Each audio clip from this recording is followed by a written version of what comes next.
Ini kata Imam Nawawi rahimahullah. Kata Imam Nawawi rahimahullahu ta'ala, orang termasuk daripada ria badan. Mana ria? Ria dalam agama, tapi pada badan nampaknya. Mana dia? Seperti nampak pucat dari wajahnya. Tanda orang pucat tu berarti orang tu memikirkan mati. Begitu. Atau tak terurus daripada rambutnya. Rambut jarang diminyak, rambut jarang disisir. Atau bajunya jarang digosok, jarang disetrika. Dia biarkan saja bajunya kusut. Seolah-olah dia tak akan ada lagi dunia ini bagi dirinya. Seolah-olah dia tak penting lagi di dunia. Ternyata itu juga tak boleh rupanya. Itu bagian daripada ria dalam agama. Yang kedua ada ria bil hay'ah. Ria dalam kondisi, dalam keadaan. Itu namanya ria bil hay'ah. Mana contohnya? Kita ketika berjalan, jalan dalam keadaan pelan-pelan. Wal athari sujud, kemudian membiarkan bekas sujud di dahinya, hitam konyongnya, rupanya termasuk ria tu rupanya. Ndak elok rupanya, hati-hati antum. Yang hitam jidat itu hati-hati, bisa ria itu. Ini Imam Nawawi mengatakan ini. Apalagi yang rianya, apalagi yang hitamnya model itu dinampakkan pula ke orang itu kan. Tak boleh, hati-hati. Makanya di sini disebutkan oleh Imam Nawawi ini, termasuk iwabqa atharis sujud ala wajhi, termasuk daripada membiarkan bekas sujud di wajah itu termasuk ria rupanya. Jadi tak elok. Hitam di jidat itu tak elok. Termasuk bagian daripada ria. Dia bentuknya tipis dia akhi, tapi bisa berakibat kepada ria. Contoh saja, ketika jidat kita hitam, mungkin tidak kita hitamkan tapi memang karena hitam untuk sujud. Jumpa kita dengan teman. Apa kata teman? Saya yakin engkau ni malam pasti rajin tahajud. Dari mana engkau tahu? Jidat engkau hitam. Langsung hati kita berbunga-bunga. Berarti pajaku memang iyalah tu kan ini. Kan bahaya. Makanya Imam Nawawi mengatakan orang jidat hitam tu termasuk pelaku ria. Termasuk ria rupanya. Maka kalau bisa jangan jidat kita tu dihitamkan. Jangan. Kalau dia hitam sendiri ya kalau bisa tutupi saja. Jangan sampai nampak gara-gara jidat hitam itu kita dipuji-puji oleh orang. Oh si anu tu memang rajin taatnya itu. Memang tinggi taatnya. Tak boleh. Makanya para sahabat dan baginda Rasulullah pun tidak disebutkan dalam riwayat ada tanda bahawa beliau ni orang yang rajin-rajin sujud. Nabi jidatnya hitam dan sahabat jidatnya hitam karena lama sujud dan. Maka bukan tanda orang soleh juga bahawa ada bekas hitam di daripada jubha atau jidat kita. Jadi kalau kita ingin jidat kita karena sujud jidat hitam, selagi bisa kita tutup, kita simpan sehingga orang tak tahu. Begitu ni. Termasuk ria hay'ah lagi apa? Ghaladhus syiyab wa tarkut tanzibus saub, meninggalkan daripada membersihkan pakaian. Ya, takut nanti kalau saya bersihkan pakaian nanti orang-orang pun nanti akan mengira saya ni orang yang betul-betul rajin ibadah, atau memakai pakaian yang agak tinggi sedikit. Tinggi maksudnya seperti teman-teman kita Wahabai lah. Ditinggikan celana agak tergantung sedikit agar dia orang-orang mengira dia pengikut sunnah. Jenggot agak dipanjangkan sedikit, jidat dihitamkan, celana dipendekkan sedikit agar dia kelihatan orang yang mengamalkan sunnah. Ini hati-hati, ini pelaku ria. Kemudian kata Imam Nawawi rahimahullahu taala, yang ketiga riya'u bil qaul, ada ria dengan ucapan. Mana contoh? Kanatqi bil hikmah, ada orang berbicara sikit-sikit hikmah, sedikit-sedikit hikmah. Wa tahriku syafatain, kemudian menggerakkan bibirnya ketika berzikir di depan orang ramai. Ini tak boleh ni. Depan kawan kita baca zikir.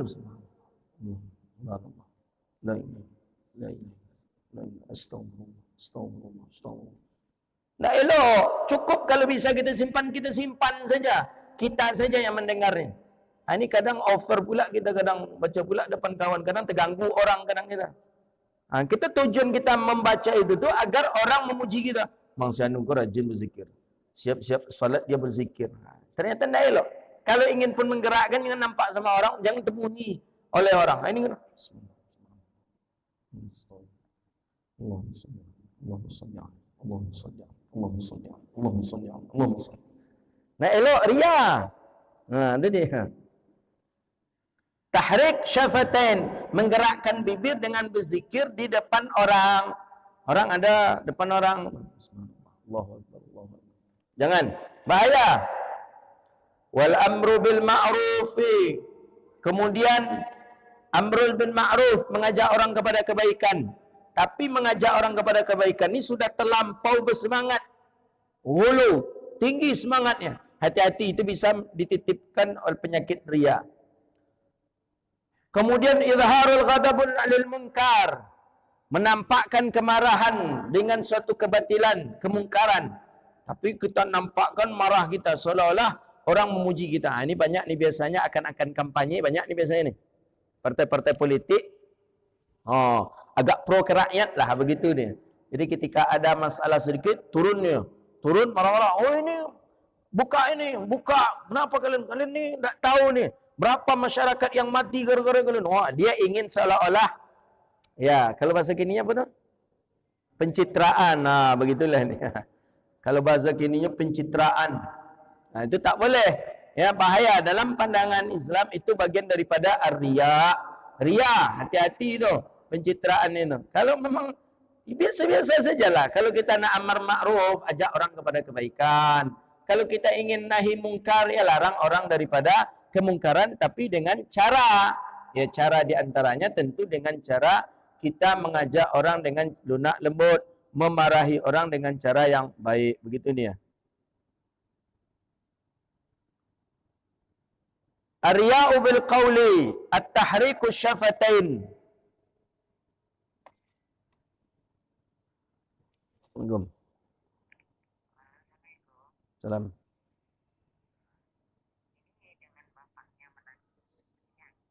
Hah? Iya, saya sedang ada kajian.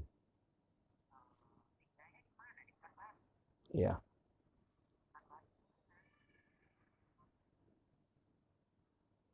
Sekali kita angkat, dia dengar kita kajian, diulangnya lagi, berarti tanda ada penting, mungkin kita angkat, jangan-jangan keluarga atau apa rupanya tidak. Waqala, jadi yang keempat, ar-riya'u, mana dia? Kita belum, yang ketiga masih banyak rupanya. Yang ketiga, riya'u bil qaul, riya dengan berbicara, menutkan bil hikmah, menggerakkan bibir ketika berzikir depan orang ramai. Kemudian al-ghadab lil munkarat, kemudian marah karena mungkar, kemudian melihatkan kekesalan kita kepada orang yang melakukan maksiat, kemudian tad'ifus saut, kemudian melembutkan berbicara agar nampak berwibawa. Hati-hati. Tarqiqus saut, kemudian melantunkan Quran dengan irama-irama yang agar orang memuji kita. Semuanya itu adalah riya'ul bil qaul. Hati-hati itu. Warabi' yang keempat, ar-riya'u bil amal. Riya dengan amalan. Mana contoh riya dengan amal? Seperti orang-orang yang memanjangkan, melamakan berdiri ketika dia salat. Nya sembahyang lama atau gaknya. Orang le 2 rakaat, nya ada 7 rakaat. Lama atau gak apa tadi. Apa tadi biasanya, dan memang ya jadinya apa tadi itu dipuji. Apa tu kalau salat lama. Ya, saya kalau salat tu setidaknya saya baca 2 halaman katanya. Baru tahu rupanya apa. Dia salat di samping saya, apa tadi. Saya dah nak salam, dia 1 rakaat pun belum. Masya-Allah, kata hati saya. Lama bapak ni salat, luar biasa bapak ni salat. Saya dah salam, dia 1 rakaat pun belum. Rupanya karena kita akrab, jadi ditanya oleh salah seorang temannya. Masya-Allah, Pak kalau salat malam mau Pak berdiri. Iya, ambo 1 rakaat tu ambo mesti membaca 2 halaman kan. Itu kan riya ya dia. Kan hati-hati antum. Santai aja. Makanya di dalam apa itu kan disebutkan itu. Khairul amar apa? Khairul umur awsatuha. Setiap urusan itu pertengahannya saja. Jadi jangan terlampau berlebihan. Yang berlebihannya itu nanti yang kita khawatirkan di sana menumpangnya penyakit riya ini.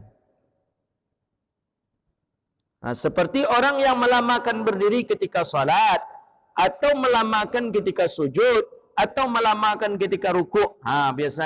Biasanya ini ada tersimpan sedikit riya itu. Wa tarkul iltifat, dan meninggalkan iltifat. Jadi dia salat langsung Allahu Akbar, langsung kayak gini. Biasanya ini kata Imam Nawawi, ini biasanya dikhawatirkan orang ini ada riya sedikit nanti ini. Onde memang ke sejadah hajurnya memandang, kan lainnya. Atau setidaknya kita memuji diri kita sendiri, kan? Dan iltifat tu mandang kayak gini. Iltifat tu kan kita biasa salat dalam mazhab Maliki iltifat tidak makruh, dalam mazhab Syafi'i makruh. Allahu Akbar. Kadang mata kita seperti ini. Iltifat seperti ini makruh dalam mazhab kita. Mazhab Maliki tak apa-apa. Maka antum menengok di Makkah orang di TV itu mazhab Maliki macam ni dia kadang salat. Kadang dia macam ni dia. Tak apa-apa. Iltifat namanya. Dalam mazhab Maliki ada dalam riwayat dalam Syarah Bulughul Maram, Misbahul Zulam sudah disebutkan itu. Kalau dalam mazhab Syafi'i makruh tapi tak sampai membatalkan salat. Tapi kalau iltifatnya itu sudah ittijahatnya berubah, maka itu bisa membatalkan salat. Kalau lama dekonya, ini pintu rumahnya di situ kan, Assalamualaikum kan. Nanti kan sudah jauh beda ya, itu batal. Tapi kalau masih sekadar main-main mata, umpamanya masih seperti ini, makruh hukumnya. Seperti ini. Biasa mainan-mainan syaitan salat. Kadang kita pun salat kan seperti itu. Tapi kalau ada orang, kata Imam Nawawi, yang dia salat mulai dari awal tidak seperti itu, hati-hati. Dikhawatirkan ada terbisik riya. Langsung dia salat Allahu Akbar. Tidak apa-apa, bagus. Tapi menjaganya berat, akhi. Menjaganya berat menjaga. Apa berat menjaga? Jangankan orang, kita saja kadang memuji diri kita. Mantap dan salat sehari kau kan? Tak ada pernah memandang memantap salat dan sekali kau kan? Kan? Kena kita itu. Itu Imam Nawawi mengatakan tarkul iltifat. Hati-hati orang yang salatnya seperti ini terus, hati-hati juga. Bukan berarti Imam Nawawi menganjurkan awak macam kau, bukan. Tapi bagusnya memang seperti ini, tapi jaga cepat hati kita, jangan sampai riya. Itu maksudnya. Wa izharus sukun, nampakkan diam dalam salat, tak pernah bergerak. Tak apa-apa, bagus. Taswiyatul qadamain, merapatkan saf. Rapat saf tadi kaki kawan memang diapakan. Tu hati-hati, itu bisa riya antum itu. Jadi Wahaboy ini kadang-kadang riya juga dia nampaknya ini. Menurut Imam Nawawi ini, menempelkan qadamain, tumit. Tumit dengan tumit kan ada itu. Kawan kita terlampau bersemangat, dia jadi tumit kawan dia. Tak dapat nyekar jauh tumit kawan ni. Pijak pokoknya dia tempelkan kakinya ke kaki kawan tadi. Itu ternyata di situ riya. Menurut Imam Nawawi. Tapi ya jugalah, betul juga itu. Ketika kita mencari tumit kawan untuk merapatkan saf, di sana peluang syaitan masuk. Mantap kan? Aku ni yang mengamalkan sunnah salat tu. Kan mulai riya lagi tu. Aku ni yang sunnah tu, kalian tak, kata dia.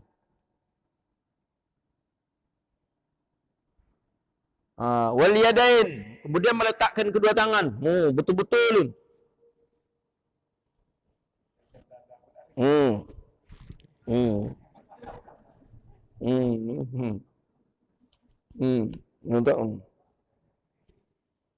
Tak ada berubah-ubah. Hati-hati.